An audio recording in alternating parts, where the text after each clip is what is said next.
All right, let's get started. Pray everyone is doing well, healthy as humanly possible, regardless of your current circumstances, environments. Uh, got a few things to go over today. Again, welcome to Sunday Studies. Uh, Pray you're healthy physically, mentally, emotionally, spiritually, and healthy financially. We're going to maintain that focus. Give me 1 second.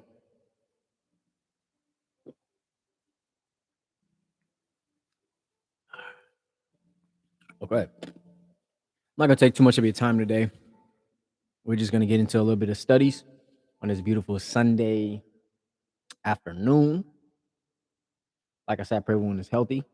And so let's before we get started, open up in the name of Allah, who appeared in the person of Master Farad Muhammad, to whom we forever and ever give praise and thanks for raising a divine leader, teacher, guide, and example in the person of the most honorable Elijah Muhammad. In these two great and holy names, I greet the brothers and the sisters in the universal understanding of peace. Wassalamu alaikum, which simply means may peace be with you. May peace be with you. It's just in Arabic. All the prophets beforehand has always greeted one another in peace. Peace has always been first and foremost amongst original people. It wasn't until in the last 6,000 years that uh, we have had to experience the grievousness of war. So we're going to go over a little bit about some Denzel, Washington, Mike Tyson, the grievousness of war in an Invincible Truth. Um, Only reason why I'm deciding to review and go over Denzel Washington and Mike Tyson because it has exactly to do with what we're going to be discussing in an Invincible Truth. Otherwise, I would prefer not to waste a lot of time in the jester industry, in the circus, if you will. Um, but before we go into that, getting into my shahada, a profession of my faith, I bear witness that there is no God worthy of worship beside Allah, who came in the person of Master Farad Muhammad. I bear witness that the most honorable Elijah Muhammad is his true and uh, excuse me, his true apostle, right and exact, his true apostle. And I bear witness that the lessons that our Savior Allah gave us to study and learn is the fulfillment of the prophecies of all former prophets, the lessons that our Savior Allah gave us to study and learn. Okay.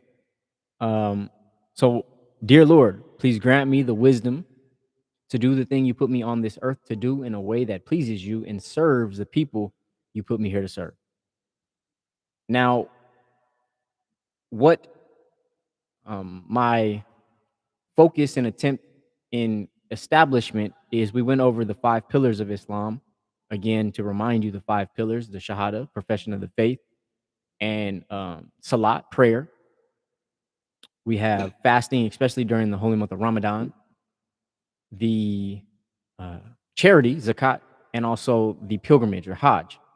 And so this is my establishment of those pillars. First, we profession of the faith, my shahada, profession of my faith. I bear witness that there is only one God. And then establishing regular prayer. So that's where we're uh, asking Allah for wisdom to do the thing that we're supposed to do, and not the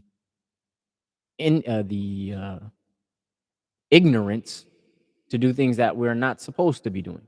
Now, sometimes in order to get to generate wisdom, we got to make mistakes. You know how my pops always raised us. He said that a wise man learns from other people's mistakes, and a fool always got to learn from his own. Um, So we definitely want to have to learn from other people's mistakes. But again, focusing on our study. So give me 1 second. Gaddafi, grab that remote so you can skip through. Okay. So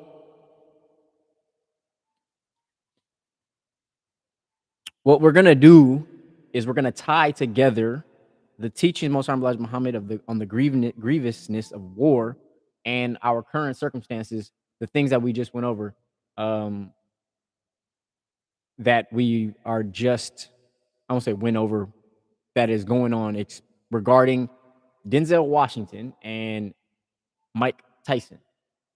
Not to do with the fight. My I have my own reservations in regards to the fight. What I made a statement on this is before the fight even happened, making a statement. Mike Tyson's 58 years old. I believe that he needs to be surrounded by some better brothers and some Muslims that can help um, support that man. That man has no business uh, getting in the ring for anybody's entertainment fighting. He's to my knowledge, and we're gonna get a little bit more into that. But to my knowledge, he's an elder with enough stature that he shouldn't be getting into the ring for our entertainment uh, at all. We should hold him in a little bit higher esteem than maybe he's holding himself. Now, of course, my uncle Afale reminded me that every tub sits on his own bottom, and so maybe sometimes brothers need some sense knocked into them. That's neither here nor there. And then with Denzel Washington, he made a statement about this movie that he put out with the Gladiator, that there was a scene that he was kissing a man and they took it out and said that maybe people weren't ready for that. And so I think that also needs to be taken a look at. Man,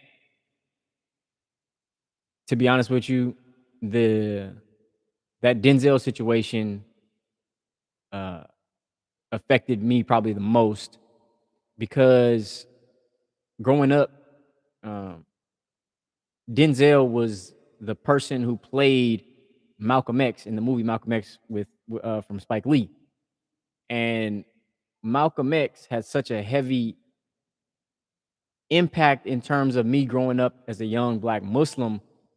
We didn't really have a lot of quote unquote representation and respect in the mainstream media. Muslims don't have a healthy respect. We are literally the most discriminated against people, especially black Muslim men, under teaching Most Honorable Elijah Muhammad. And so to have Denzel Washington play Malcolm X in such a heavy role. Now, obviously, me being raised by my father, he taught us that it was a control of the narrative where they made the Most Honorable Elijah Muhammad look like he was weak and envious of Malcolm X. So that part I always knew. But Denzel Washington did such a great job at playing Malcolm X that he embodied all of those, like how the Bible says, made in your image and likeness. Denzel Washington did such a great job at embodying all the tenets, the characteristics, and the discipline that Black Muslims had aspired and do aspire to be. That he became a kind of a public hero for Black Muslims. Now, of course, those who knew the truth obviously could see the difference between the entertainment industry and the truth. But just on a public image, just for a public image and having a hero in, it's like how people looked at the Black Panther, you know? And so to have uh, Denzel Washington, every role that Denzel Washington stepped into, he carried Malcolm X with him to in our mind as Black Muslims.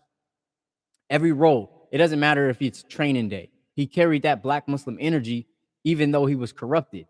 In American Gangster, he carried that Black Muslim energy in that role, even though he was corrupted. And so that energy was something that we could, because we don't have a lot of representation. Even Black men, masculine men, don't have a lot of representation at all.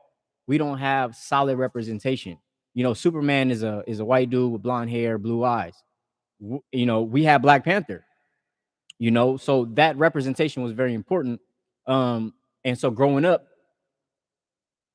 when I was growing up and being young and Black Muslim, I got I didn't really realize that what was happening was me being teased because I was ignorant to that fact. Like when I first moved to Hawaii, boys would ask me, are you from Africa?" And I didn't realize that that was teasing me because I knew where the origin of my people. We were intelligent and knowledgeable enough to know our origin.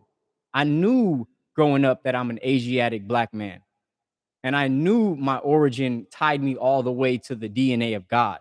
So for them to ask me, are you from Africa?" I answered them in a way that it was knowledgeable. No, I'm not from Africa. I'm originally from Oakland, but you know, we're original people. But the way that they were asking was teasing and almost bullying, and I was innocent to that.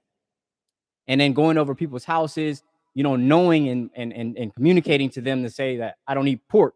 And you know, some people try to sneak here, oh, I should just give you this, or they don't know what they're cooking. That um as I'm growing up, that level of trauma didn't register to me until I'm thinking about the representation that we had. And then watching Denzel Washington on the movie screen explaining why pork is bad because of the worms and why we keep our temple clean. And seeing that on the big screen did something to our minds that um, we never really had. It's a connection. Like everybody knows underground, but nobody knows in the mainstream. And so that's what we had. We had, for the first time that we could really think about it, we had representation. Now, there's always been rumors, as far as I can remember, there's always been rumors that in the industry, in the Hollywood industry, that Black men had to go through some type of humiliation process, humiliation ritual, or some type of, you know, homosexual act in order to get to the certain level.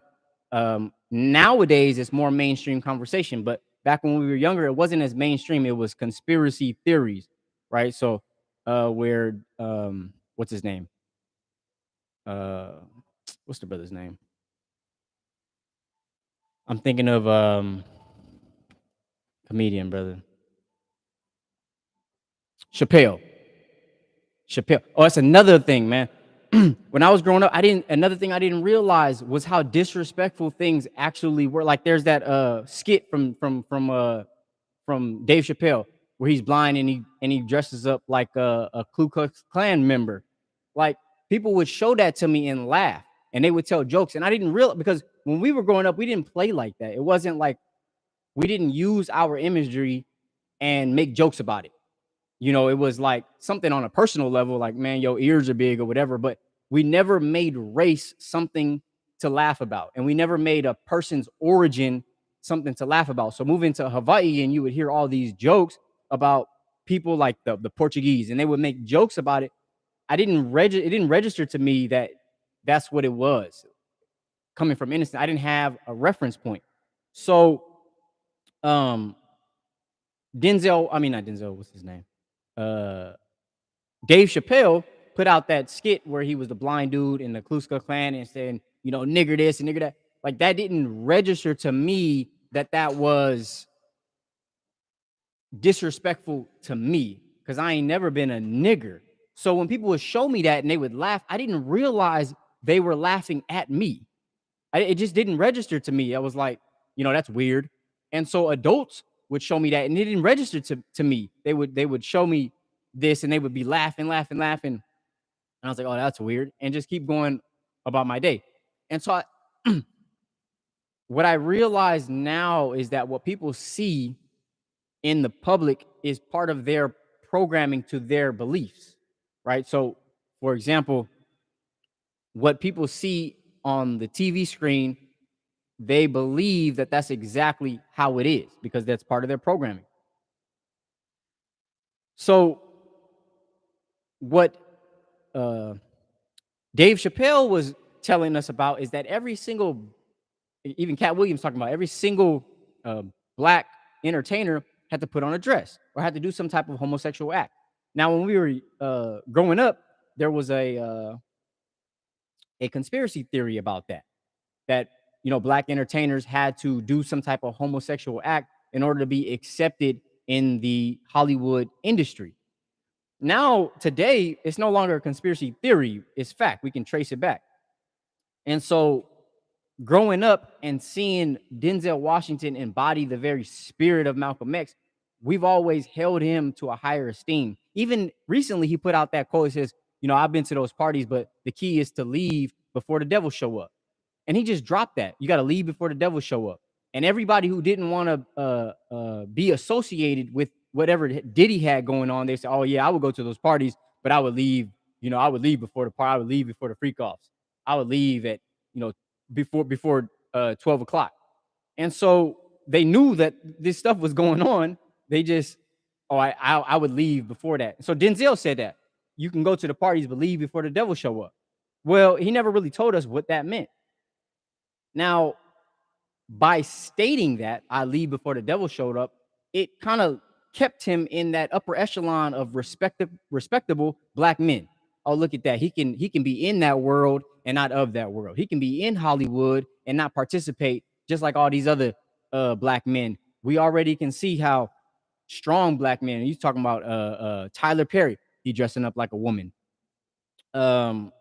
Man, I don't know, really want to go down the list of every black man, but every single one that we can call towards and call up has done some type of humiliating act that is contrary to their nature. And we're going to go in that in the Invincible Truth about the corrupting our nature. So the same thing we're going to talk about Mike Tyson. Now, again, with Mike Tyson, not to say that he shouldn't have been in the ring. I've already made that statement. He shouldn't have had no business in the ring. But I was reminded he's an entertainer just like all the rest of them. And during those, man, Mike's been saying some suspect stuff for quite some time, where he was like, I'm gonna F you in the blank until you love me, faggot. So he's been saying some suspect stuff for a while, but he's just been such a monster, and he just capped it off with Allah Akbar, Allah is the greatest, that he just kind of like, well, hey, he just one of them was where you just you don't really want to mess with him, And so again, just like Muhammad Ali, imagery, Mike Tyson, imagery for the black Muslim, a strong black figure that we can kind of latch on to in the public image. Now, where am I going towards this? In the Invincible Truth, it says the grievousness of war. Now, in the Art of War, there's a quote from Sun Tzu. It says, when you surround an army, leave an outlet free. Do not press a desperate foe too hard. I'm going to say that again. It says, when you surround an army, leave an outlet free. Do not press a desperate foe too hard. Now, whether we want to accept this or not, we are currently on the opposite end of a war. Somebody is waging war on us, collectively as black people, original people. The system that we're subjected to is waging war on us. And everywhere we go, we're surrounded by warfare of all types: humiliation, homosexuality, drug addiction, poverty, ignorance. Anything you can name, we are faced with it on all sides. And we're surrounded by warfare, unhealthy foods, poisonous water, programming on the TV. We found small little, it's like the Quran puts it, as candles. We found little candles for us to latch onto, such as Denzel Washington. He was a little candle for us to latch onto. In this darkness that we're surrounded by, he was that one outlet of freedom that we could hold on to. Mike Tyson was that candle of freedom in that being surrounded, where the Art of War says when you're surrounding an enemy, leave an outlet free. These are small little candles of light that we could latch onto if we don't have knowledge. And so what the enemy is doing at this time is, just like we went into the Bible where it says the tail of the dragon is knocking down the stars from the sky and bringing them down to earth. Our enemy is being able to recognize the people that we are looking up to. The Bible says, don't idolize these people. And so, that's what's happening is all of these quote unquote idols that we've been having, they're being knocked down. And so that's what's happening. The people that we are holding in higher esteem, the system of white supremacy is reminding us that your role models can be defeated too. Now they're making a mistake on their end because they're taking away all these candles, where the art of war says, when you surround an enemy, leave an outlet free. Do not press a desperate foe too hard. Now, if we don't want to be victims and we want to be opposition, we don't want to be victims, we want to be opposition, then we would take that, apply it in our own lives and say, you know what? I'm going to tap in and tune into this level of desperation. Most Elijah Muhammad said, 100% dissatisfaction brings about 100% change. And so if we are satisfied with what's going on, we won't change. It says here, when you surround an enemy, leave an outlet free. Do not press a desperate foe too hard. Obviously, we are not desperate enough. That's just the facts. We are not desperate enough for freedom. We're not desperate enough for victory. This is what's going on. This is what it's the proof is in the pudding. So when we look at Mike Tyson being put into the public, strong black male, I'm gonna remind us where it comes from. But you see that after he just got defeated by this young white dude, and then they put a clip where he's basically butt naked, parading his butt cheeks in front of the whole world. A humiliating this man. That's taking what's happening is that our enemy is hijacking someone's image to control the narrative. An image of a strong black man who's supposed to be the ruler of the planet, who has basically manifested and brought all that is in existence into existence, created everything that has been created everything that has been in existence. He brought it into existence, taking that image and controlling the narrative. It goes back to slavery, what we call the buck breaking. They would take the biggest and the boldest and the blackest man, they would bend him over and rape him in front of everyone to see. And that does something to the subconscious mind to say, man, that's our hero, and you have control over the hero, so who are you? And that's what's going on today when we see things like Denzel Washington, who is our hero, talking about kissing another man in the mouth, saying they ain't ready for that. Yeah, we wasn't ready for that. You're absolutely right. We was not ready for our hero, who embodied the very essence of Malcolm X, to be kissing another man in the mouth. We were not ready for Mike Tyson, who has been talking crazy, to be walking around with his butt cheeks out in front of the world to see after he just got his ass handed to him by some young white dude. Now, I think majority of that is our fault as black men. Majority of it is our fault as black men. We allow them, our enemy, the system, to treat us any way they want. You see how crazy they be talking? Now understand this. I understand Mike Tyson is an entertainer. I get it. But I had to take it personally. That man is 58 years old. That's exactly the same age as my uncle and a few years younger than my father.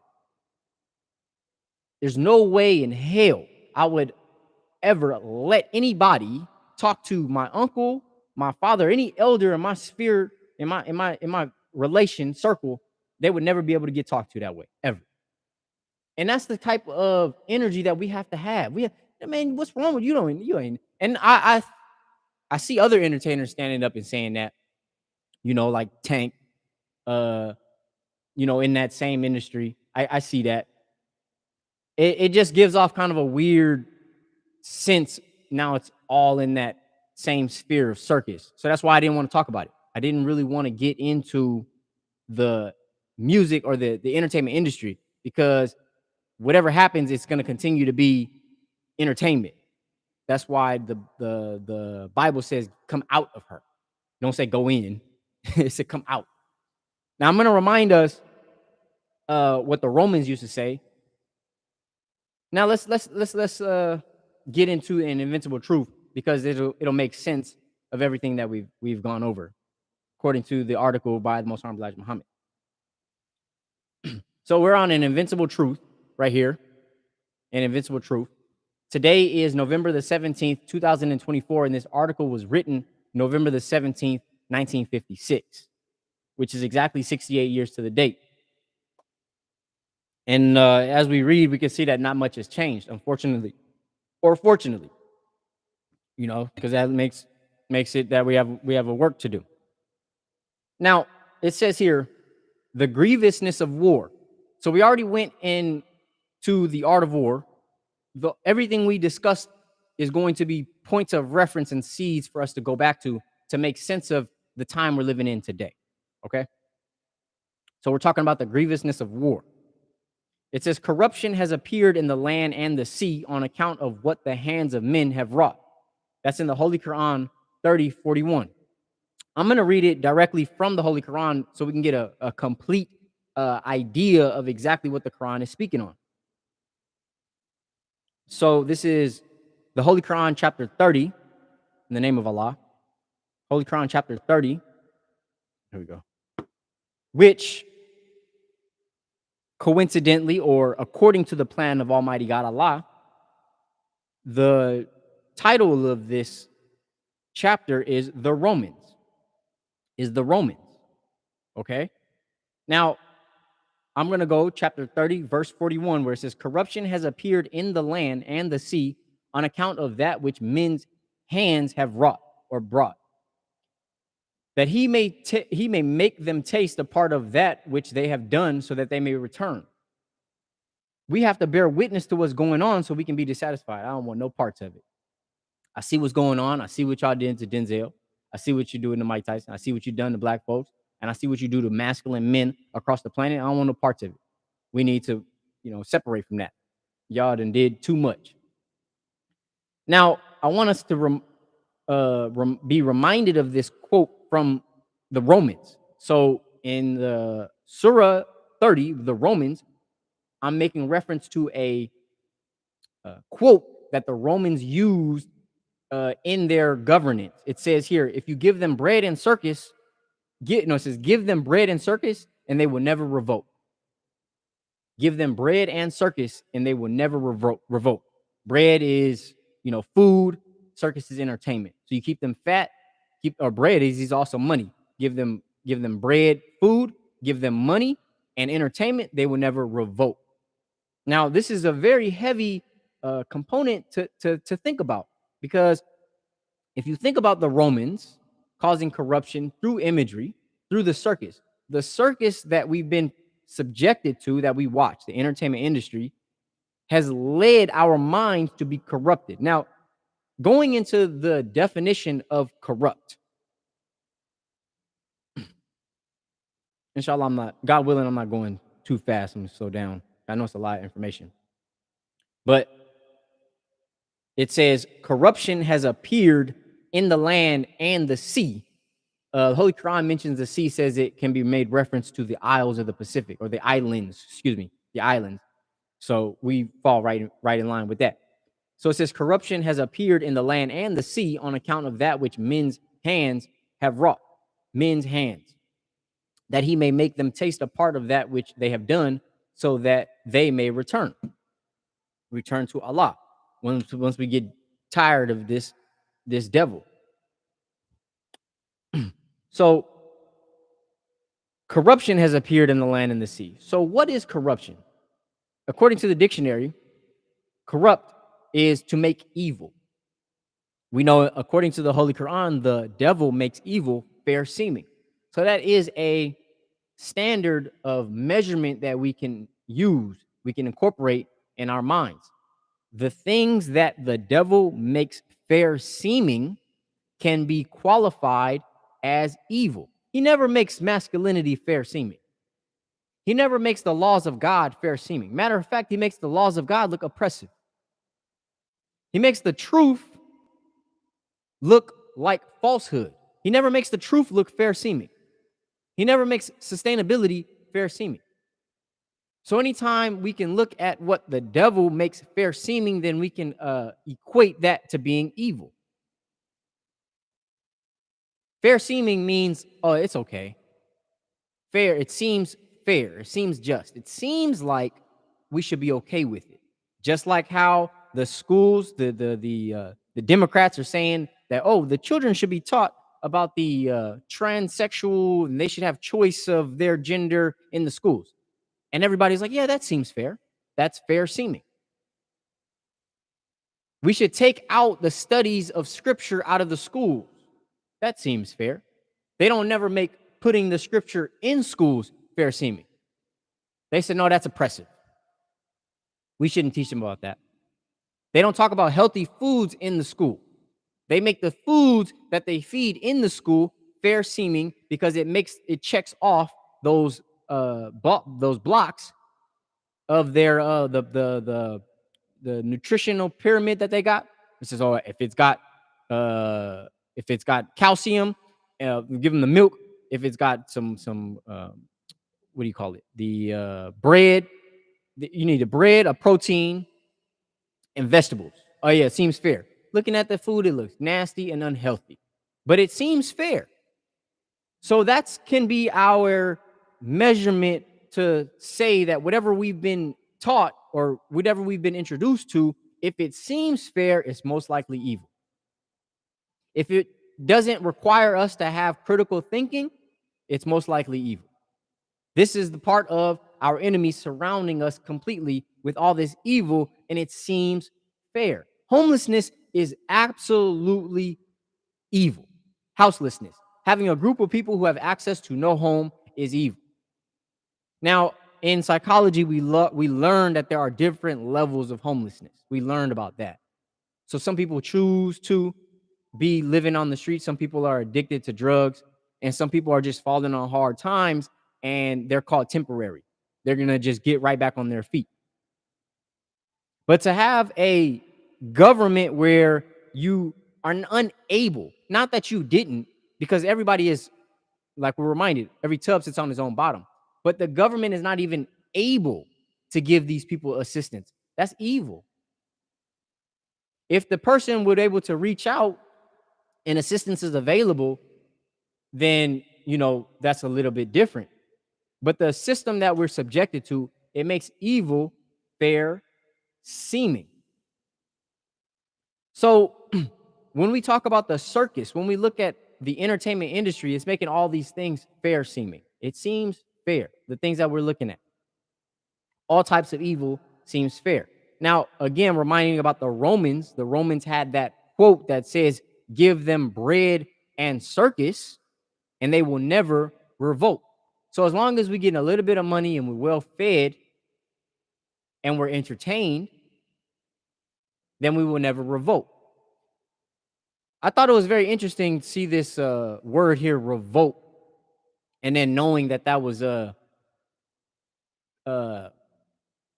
really don't want to call him Diddy. Somebody put a post out that there was like, if Sean Combs' name was Puff Daddy, and P. Diddy means Puff Daddy, P meaning Puff, then Diddy must mean daddy. And I'm really not comfortable calling another grown man daddy or Diddy. So I really kind of want to step away from that.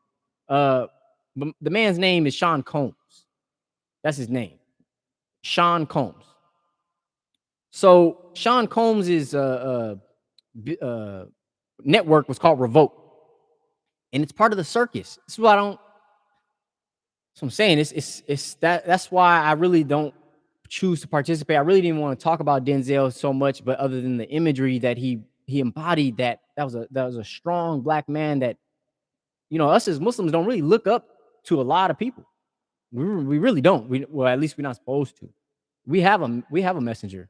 Allah came in person. We have a messenger, and we have teachers. We have other Muslims that we can share that bond with and see God in our brothers. So it didn't really make sense for us to idolize anybody, but especially black men in the entertainment industry. That's really kind of a new thing to see these younger Muslims looking at rappers and wanting to take pictures, and that really wasn't a thing when I was growing up. My father moved us to Hawaii when I was in 2003, so when I was 10 years old. So up until that point, I just remember the Muslims was the best things around. The Muslims was, basically that real bright light that everybody else kind of gravitated towards and wanted to be like and looked up to, and held we were held in respect and esteem. It didn't it was the celebrities looked towards the Muslims. So I'm not used to this kind of young new age stuff where the Muslims always want to be seen with the celebrities. I'm not really used to it, and I really don't like it because it increases the imagery of the rappers and it decreases the imagery of a Muslim. That shouldn't even exist. Shouldn't even be a question. Anyway, not to get too far off topic. So it says corruption has appeared in the land and the sea on account of what the hands of men have wrought. So on the land and in the sea here in the Isles, we talk about corruption, which means to make evil. Now we know that the measurement of evil is anything that the devil or this system makes fair seeming. It says to rot or spoil. Anytime that these industry gets a hand on any person, they rot and they spoil them. A perfect example is that the young dude, Lil Nas X. Perfect example. Lil Nas X. When he was first coming into the music industry, his imagery was of a young black male who was an up and rising star. He had potential. He was merging together the country music sound with the hip hop swag, and he merged them together with the Old Town Road, and he had brought the children. The children were participating, and it was healthy music. It wasn't talking about nothing crazy. It wasn't talking about nothing corrupt and evil and wicked. It was a family oriented type of genre of music. Lil Nas X was able to have children enjoy healthy music at that time. And over time, we can see how, where it says here to rot or spoil, they were able to hijack Lil Nas X's image and his character. His body was rotten and spoiled, and they hijacked his image so that they could control the narrative. They did that right in front of our face, right in front of our eyes. We could see how such a young, gifted black male who had a whole, not just black folks was looking at him, had a whole generation of people looking at him and was idolizing and following him. And that's where our downfall is. We keep looking at these quote unquote superstars and not recognizing that it's God who ascends his own stars using knowledge. See, that's the difference. That's the difference between the music industry. The system white supremacy will ascend their own superstars. They will hijack that image for their own narrative. Whereas God not just gives, see, that's the thing about knowledge. Knowledge doesn't make the person shine. We got a bunch of knowledgeable homeless people, a bunch of knowledgeable drug addicts. It's not the knowledge that makes a person shine. It's what the knowledge forces that person to do. When knowledge forces you to act and behave and think in a certain way, then that's what gives you your shine. So last week we spoke on dignity. Islam dignifies. This week we speaking on corruption.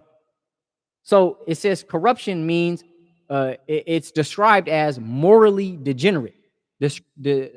Corruption is described as morally degenerate.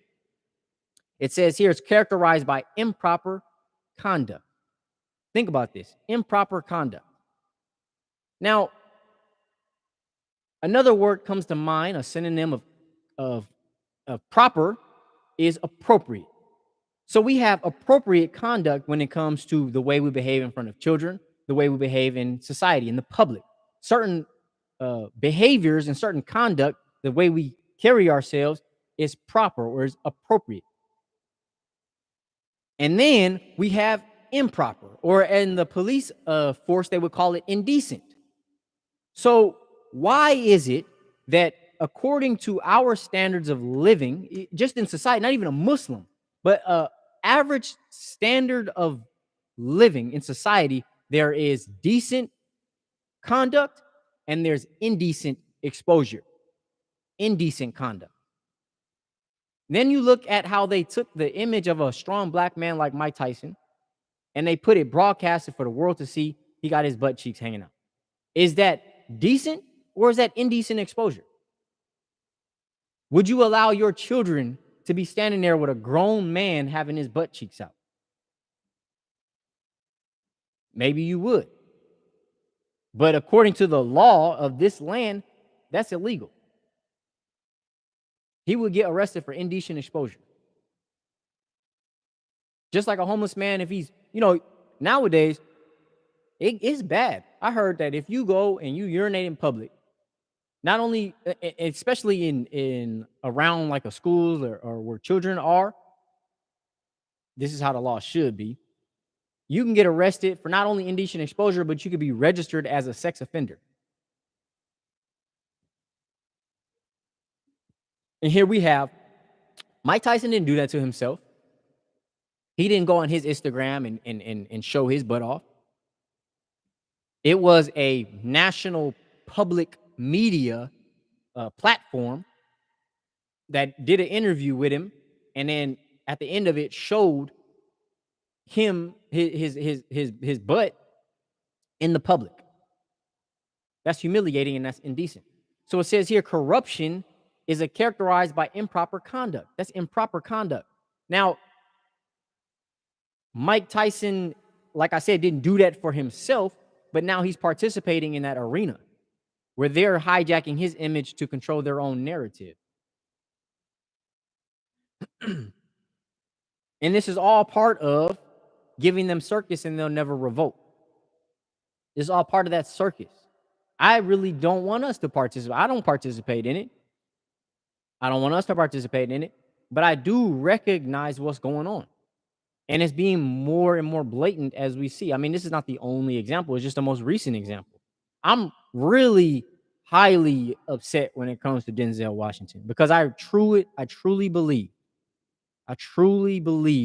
that he was one of them ones that was in it, but not of it. I truly believe that. I was like, man, they got Will Smith doing all types of crazy stuff.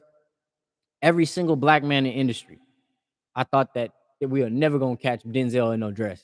Never going to catch him kissing on another man. Never going to catch him doing some type of homosexual role. I really, really thought that. And it just kind of disappointed me to see that, because again, and not to the point where I'm in disbelief. It's almost as if, that's what it is.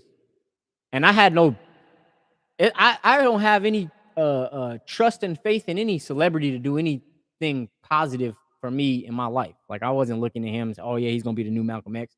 I just thought that he was one of them dudes who had enough knowledge and sense where he was saying, you can go to the parties, but leave before the devil get there. I thought he was kind of a mentor for other black males in the industry to keep them out of participating in that wickedness. I really did think so. But you know what? It is what it is. This is the day of manifest. All these things are being brought to the light. Anything done in darkness will be brought to light. So this is what we're seeing. Give me 1 second.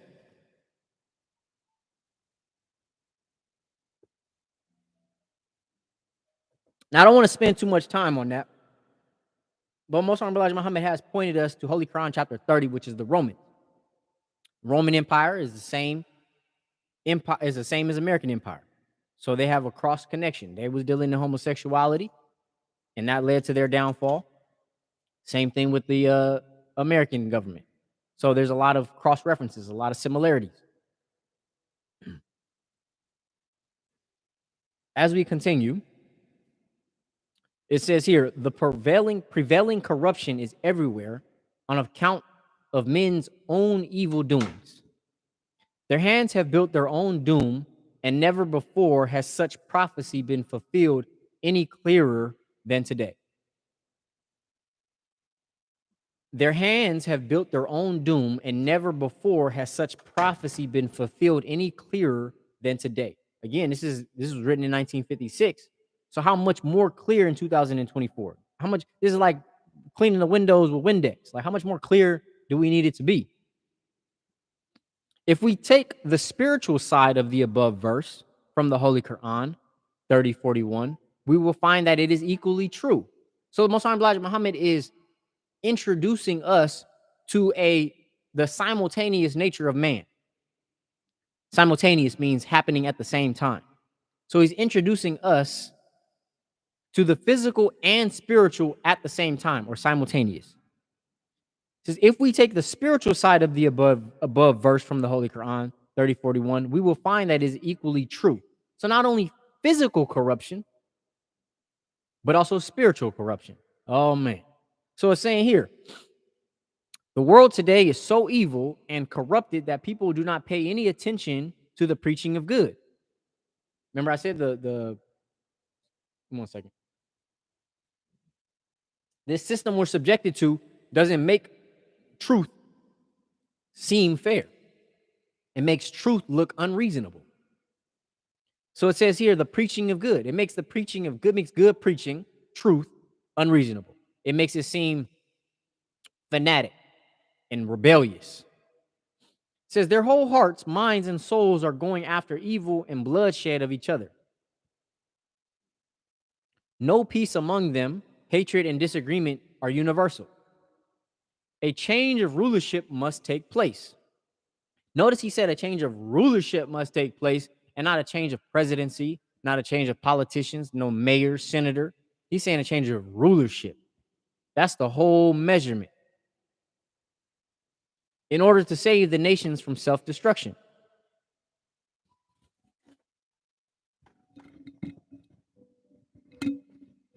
It says, I'm reminding myself of getting into some studies, so I'm not getting off on my preacher mode. And not here to preach. We're studying. So it says here, no peace among them. Hatred and disagreement are universal. A change of rulership must take place in order to save the nations from self-destruction. They have corrupted the land and sea with all kinds of deadly arms, weapons of destruction which their own hand have built. They delight greatly in war and not in peace. They delight greatly in war and not in peace. See, this is why when we first step in front of the public and we greet one another in peace and we make so much emphasis on peace is because we want to remind you that God is always greeting in peace, whereas this system of the devil's system is always greeting you in war. They love war. Then who then can enjoy peace in the midst of such a mad world? Who can be trusted? The alarm of war is heard and possibly designed to wipe mankind from the face of the earth. The alarm of war is heard and possibly designed to wipe mankind from the face of the earth. The land is charged with every type of man-made weapons of destruction of each other's lives. The sea he has filled with deadly surface ships and undersea crafts and submarines. That's a fact. So not only are we making reference, this is the beauty of scripture that, it's like an octagon. You can see it from one side, but an octagon has 8 sides. And so the Most High Elijah Muhammad is making references to the sea being filled with ships and submarines and all these different tools of warfare. And the Holy Quran speaks of the sea as being the lands or the islands in the ocean. So it's different multi-layers, which are both corrupted. You have weapons of warfare leading to corruption, and you have here the governance in the isles across the planet are also corrupted. The sky has been filled with many planes loaded with death to drop on his fellow man. Yet they say peace. Hypocrisy. Where is any peace with such evil forces free to spread death and destruction on the poor innocent human beings of the earth? Where is any peace with such evil forces free to spread death and destruction on the poor innocent human beings of the earth? Again, that's how we can tell.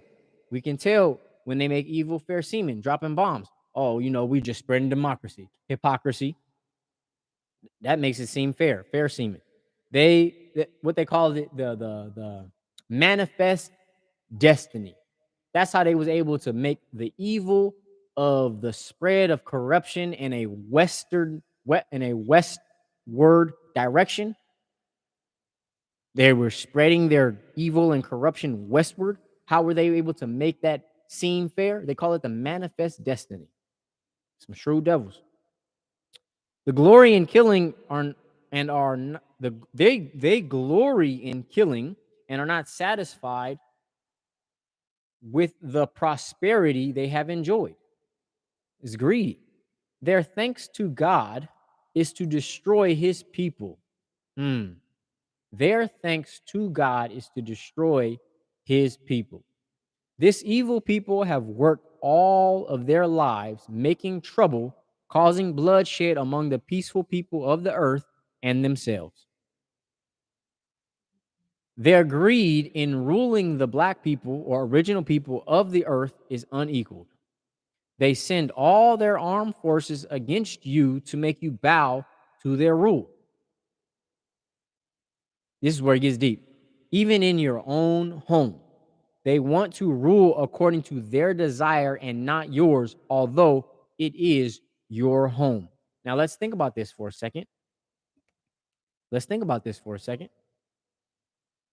Because I know some of us, I know when I read it, and we're talking about weaponry, and we're talking about warfare, the first thing that comes to mind when somebody's talking about entering your home is somebody with a big black boot kick down your doors with an AK or a shotgun and arrest you and take you into some type of internment camp. That's where our minds first go. Rightfully so. I'm not saying that that's not a reality, but I am saying that that's not the only reality. We should be prepared for any type of physical warfare coming to our front doors. Now, most of Muhammad teaches us we don't carry weapons, not even a penknife. And the reason for that is if anybody's ever carried a gun before or some type of pistol, some type of confrontation happens, your mind immediately goes towards what you view as protection. Even if it's not even a gun, let's say it's a bat, let's say it's some other type of weapon where you choose that's going to protect you. Even if you have a weapon in the home, which most Elijah Muhammad, we'll go get to that later, but if somebody starts banging on your door, your mind goes immediately towards the weapon because the weapon has planted a seed of safety in your mind. Same thing if you carrying around a pistol. Now, why is that dangerous? Because the mind is more powerful than any weapon that we can carry. The mind is more powerful than any weapon that we could carry on our hip or in our waistband or anything like that. Any weapon you can carry in your hand. So whenever we're confronted, this is what makes the FOI so powerful. Because anytime we're confronted with some type of conflict, we don't go to the weapon, we go to the mind. We have to decide, do we want to de-escalate? Most it really depends on what kind of day, Our first mind should be to de-escalate, but sometimes it gets to that point. We are never the aggressors. 100%, we are never the aggressors. Anytime somebody aggresses upon us, you send them to the cemetery. That's just the law. So we don't carry weapons because anytime somebody aggresses upon us, it's not for us to grab our weapon, it's to grab our mind, to use our mind to manipulate the situation for our benefit. Now, if you carry a weapon, not only am I going to use my mind to snatch your mind, but I'm going to use my mind to snatch your weapon, and then I'm going to snatch your life. That's just the law. Now, of course, the Holy Quran says that we are well within our right to take their life. However, forgiveness is not prescribed, but is supported. So we're supposed to be divine men walking on the earth, given this knowledge from God. We're supposed to be able to choose whether we want to be retributive or we want to give our people forgiveness. But that's we traveling too far down the line. So anyway, point being, most Elijah Muhammad said, don't carry no weapons so that we can use our minds. We don't have to go straight to how the police sees a black man. First thing they do is go for their gun. Even now, it's not just the police. Talking about y'all in the hood. I seen this video. Young black dude walks up to this dude, another young black man. Didn't know how to punch, but gave the weakest punch I ever seen in my life. Knocked him on his chin. Didn't do nothing. Ran back and grabbed his pistol and started shooting. That was one of the most, I don't even know, heartbreaking, disappointing, grievous things I've ever seen. And that's part of the reason. He didn't have enough confidence. First off, we should have confidence in the mind. You have a conflict, you should be able to talk about it. This is the peace that we're talking about, not the warfare. We want to be able to be peaceful people. Have a conversation. Conversation goes a long way. Not conversation and communication, not just conversation. Because conversation, you can talk about anything. But what are you communicating? Do you have an issue? That's what should have happened initially. Communicate your issue to the man. Man, you know what? You stepped on my shoe. Or, man, I didn't appreciate how this happened, right? Now, if that communication don't always solve all problems, though, I'll be real with you. Sometimes it's an issue where, you got to squabble, you got to fight. It's just got to that point. We didn't do that. Be confident enough in your abilities to fight and not reliant on the weapon. Starts with the mind. So anyway, that's why most Prophet Muhammad said, don't carry no weapons. The only weapon that we need is our mind. Now, if going back to entering the home, when we have an enemy of war entering our home, we think of somebody knocking down the door, in a SWAT uniform or FBI uniform or the military uniform. But I want to introduce another perspective. This is why I was talking about Denzel and Mike Tyson.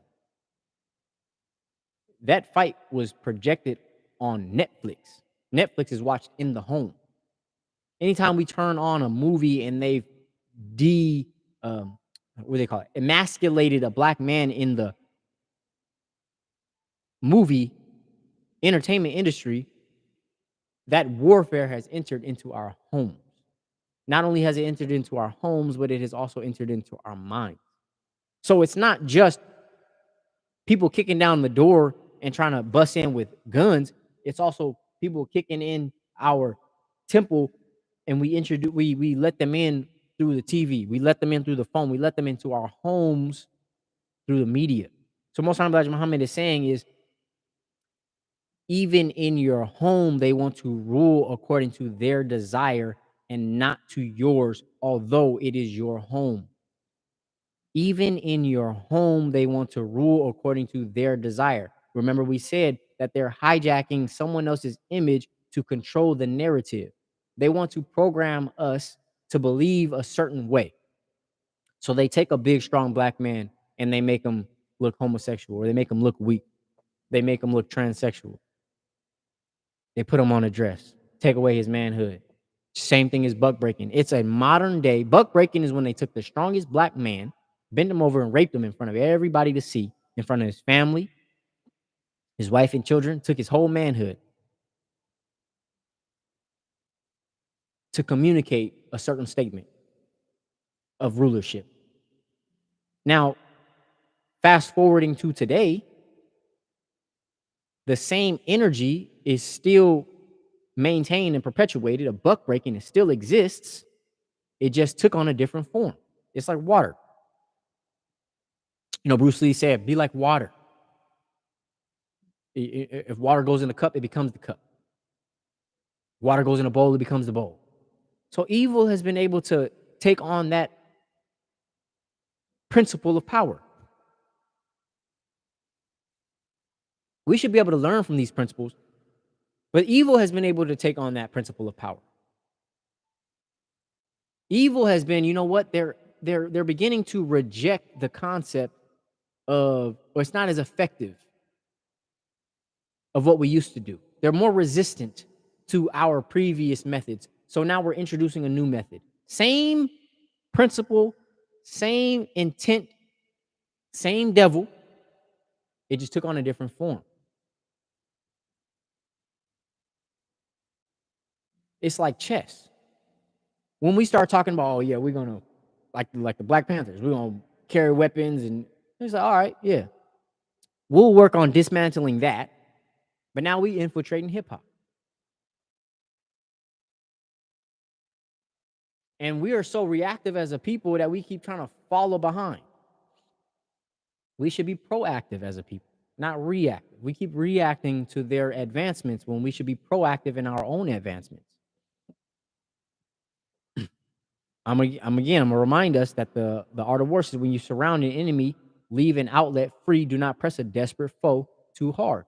Now, we have two realities here, because let's say that our enemy is studying that principle, and we do become desperate, and they study that principle. Oh, we're not going to press them too hard. Then we got to watch out for what do they introduce as some form of freedom, where it says leave an outlet free. If we don't flee, like Most Honorable Elijah Muhammad is going to state, if we don't fly to Allah and his messenger, who is the light of freedom, of real freedom, what is an outlet that of freedom in image that appears like freedom? What are they going to be? What is going to be introduced? Let's think about that. If they're snatching from us our masculine men, they took from us Denzel, who was the last of the Mohicans. Obviously not. I mean, he'd been with the shenanigans for a while, obviously.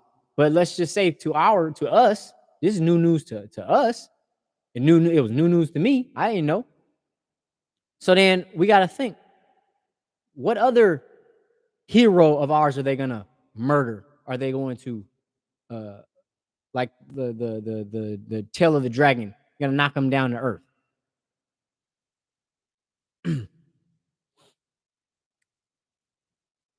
It says here, even in your own home, they want to rule according to their desire, and not to yours, although it is your home. They want to rule according to their desire. What do they want?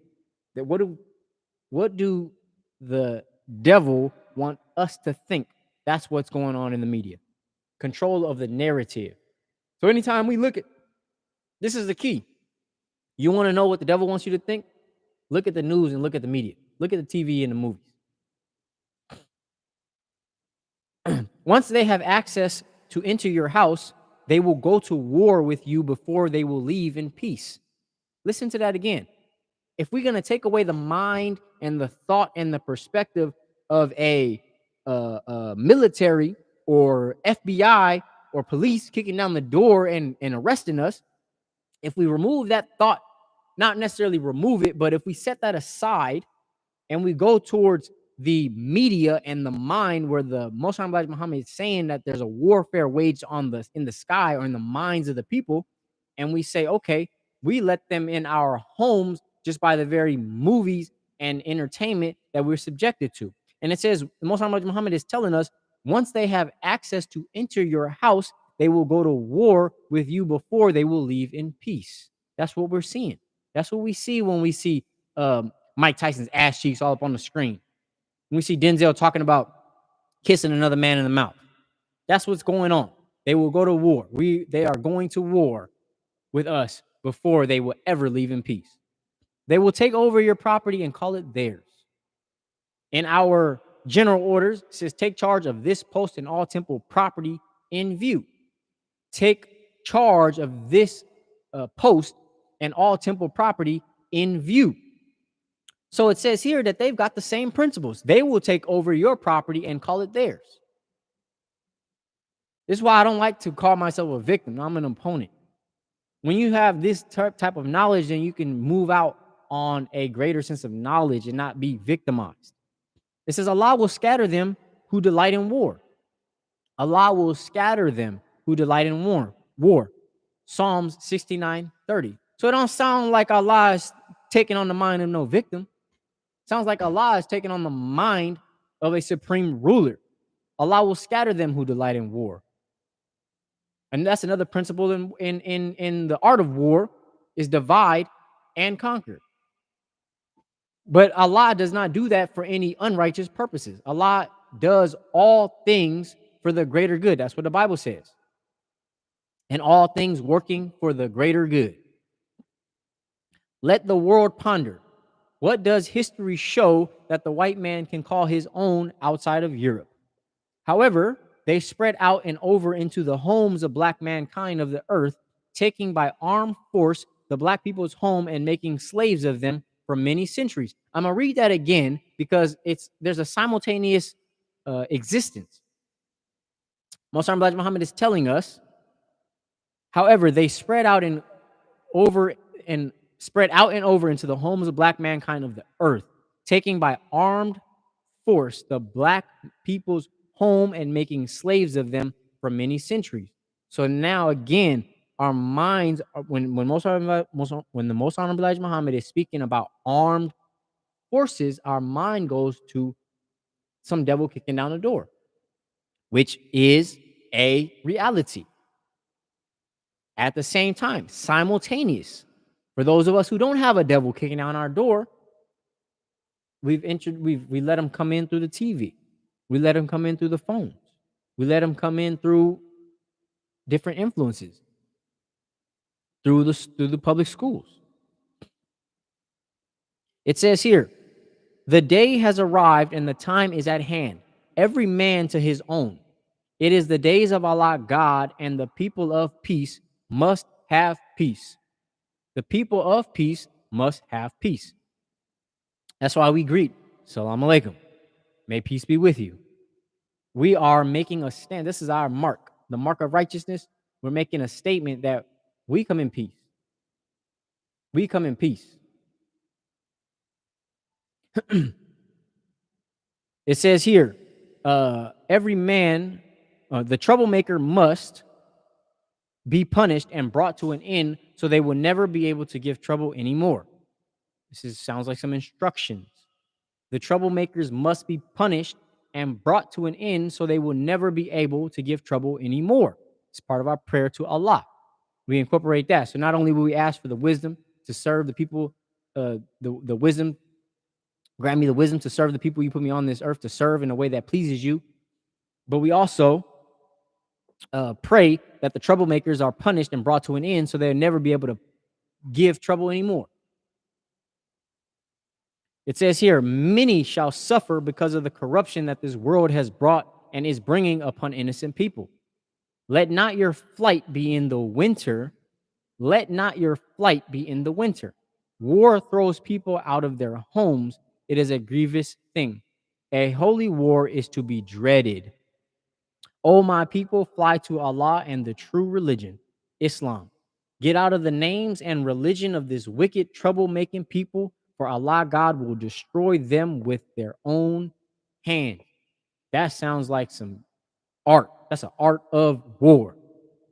It says Allah God will destroy them with their own hands. I am very much concerned over my people in America, for they know not that this is the time of trouble. Join in sending your names to the following address: Muhammad's Temple Number 2, Incorporated, 5335 Greenwood Avenue, Chicago, 15, Illinois. Praise due to God. So there we have it. The grievousness of war. We already done seen in the art of war. I will remind you so that we can kind of keep, you know how the Bible says, don't sleep. It says in the art of war, when you surround an enemy, leave an outlet free. Do not press a desperate foe too hard. So the principle that we can maintain is we need to increase our desperation and take control of how we view an outlet of freedom.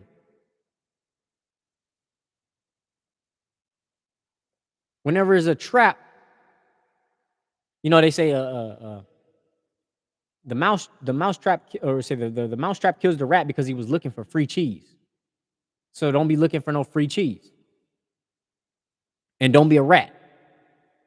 But when I read this, it says when you surround an enemy army, leave an outlet free. If we're completely surrounded, the outlet free is where the trap is going to be set, so that that outlet of freedom that they've created is where our demise will be. So I'm more cautious. I think the only true freedom is to teach the Most High Muhammad, because we're not going to get caught in no traps if we stay focused and we keep Allah and His messenger out front.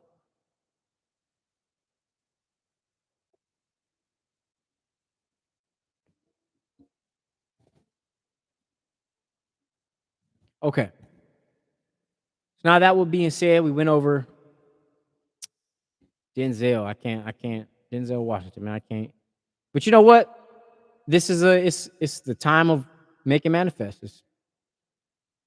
Can't be too much more disappointed. Actually, it's a reality check, because now it's even more evident that there is no light amongst that darkness. If they can get Denzel, who embodied the energy of Malcolm X, in order for Denzel Washington, keep this in mind. Think about this, for real, for real. In order for Denzel to embody that energy, do you know how much study he would have had to have done? You look at actors like Jim Carrey, who they say, I embody the character. Think about that term, embodied the character. Anytime he played a certain character, he did study. He was in character and wouldn't break character until the movie is over. So imagine for Denzel the amount of study. He even said he had to study. The amount of embodiment that would have required, how much reading and listening and watching of Malcolm X's lectures, how much of that knowledge he would have had to have fed on in order to embody that character and bring it to life, resurrect that energy and bring it to life. Talking about Denzel doing the Malcolm X. So much so that he brought Malcolm X into every single movie that he ever played from then on. Come on, The Equalizer, Man on Fire, all these different movies, he introduced Malcolm X into every single movie that he played. So he's not a foolish individual. This is a knowledgeable man just off of sheer logic. The sheer logic that he had to spend time to study the words and the knowledge of Malcolm X. He had to have been, he had some of them lessons. He knew that the pig was poisonous. The Most High Muhammad taught that the white man is a devil. That in the lessons it says that why does the devil keep our people out of social equality? Because he does not want us to know how wicked he is in all his endeavors. So he had to have been hip to that information. So to say that they could get a man like that, and then looking back and say, oh, man, they got Muhammad Ali too. Mike Tyson. There is no light in that darkness. It's almost like, a lot of politicians says, oh, if you want to change the system, you got to do it from the inside. And they get swallowed up. There's no escape. The system it's like the movie Matrix. Word is bond. It's just like the movie Matrix. The system is designed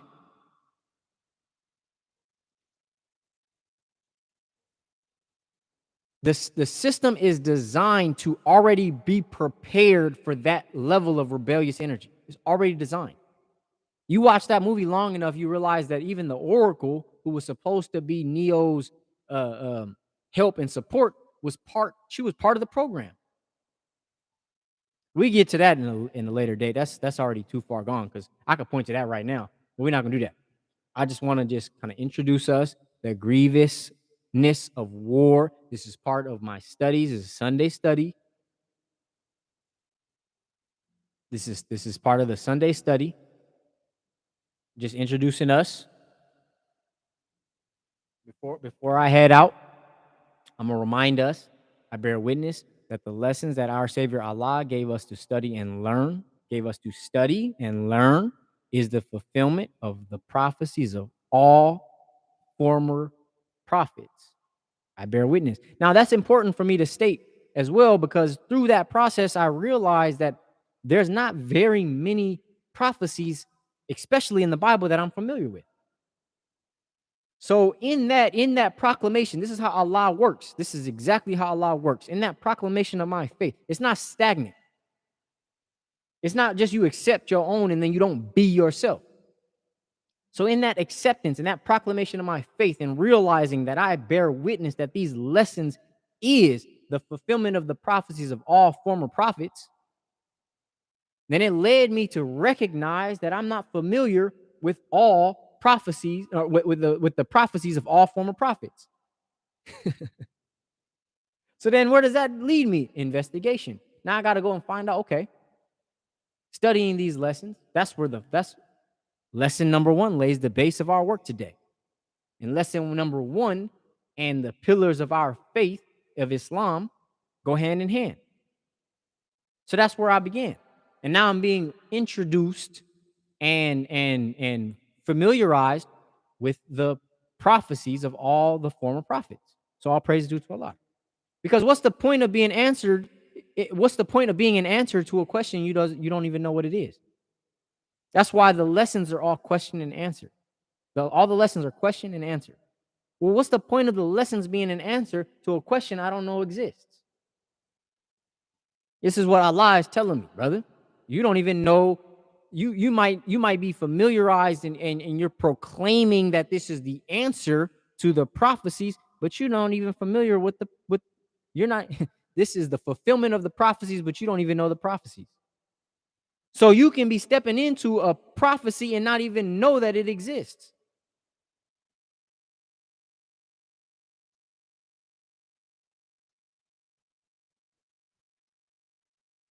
Which leads us to here today.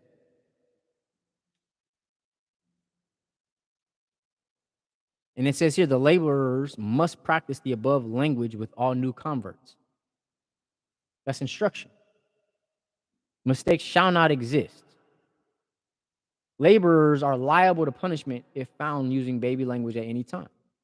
So I just given a little bit of that. But anyway, if there are no questions, comments, or concerns, I thank you for joining thus far. I thank you for being here. Thank you for taking the time out of your beautiful day to join me while we study and learn on this Sunday.